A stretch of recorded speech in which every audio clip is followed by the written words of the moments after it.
Hey guys, আসসালামু আলাইকুম, it's me Maisha vlogs and welcome to my another vlog. তো guys আবার চলে আসলাম তোমাদের মাঝে। আর দেখো মানে কক্সবাজারে এসে আমরা কত জায়গায় ঘুরতেছি। আরও কয়েকটা জায়গা বাকি ছিল, বাট আমরা তো ঘুরতে পারিনি, কারণ এইখান থেকে আবার আমাদের চাঁদপুরে যেতে হতো। তো আমরা এখন এসেছি কি ফিশ ফুড থেরাপি দিতে। দেখো আমি, আম্মু, ভাইয়া আমরা সবাই ফুড থেরাপি দিচ্ছি ফিশ।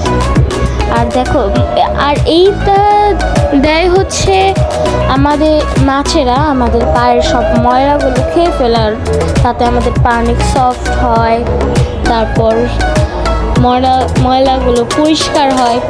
আর ভাইয়ার পায়ে যেটা বুঝলাম অনেক ময়লা, ওর পায়ে তো মনে করো এতগুলো মাছ, আর আইসাও দিছিল। দেন আমার অনেক কুতু লাগতেছিল, অ্যান্ড একটা মাছ ভাইয়া মেরে ফেলছে পায়ে চাপা দিয়ে। আর আমার পায়ের ভিতরে হচ্ছে একটা মাছ ঢুকছিল চিপায়, কিন্তু বের হতে পারছিল না। তারপর আমি পা নাড়া দিই, তারপর মাছটা বের হতে পারে। তো আমি মাছের জীবনটা বাঁচিয়ে দিয়েছি। অ্যান্ড এক একজন আমাকে জিজ্ঞেস করতেছিল যে কুতু লাগে, এটা কি কামড় দেয়? আমি বলছি না, কামড় দেয় না, বাট অনেক কুতু লাগে। তো দেন দেখো গাইস, এখন আমরা ঢুকে গেছি মিরর রুমে। অ্যান্ড আমি কিন্তু খুব ভালো খেয়েছি মাশাল্লাহ।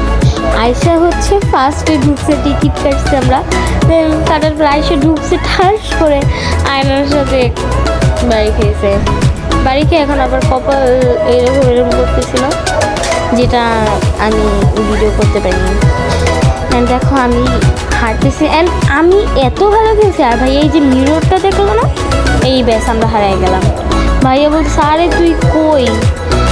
তারপর আমার মাথায় একটা ঠাস করে বাড়ি মারছে, দেন বলছে যে একসাথে থাক। আমরা দুইবার হারিয়ে গেছিলাম,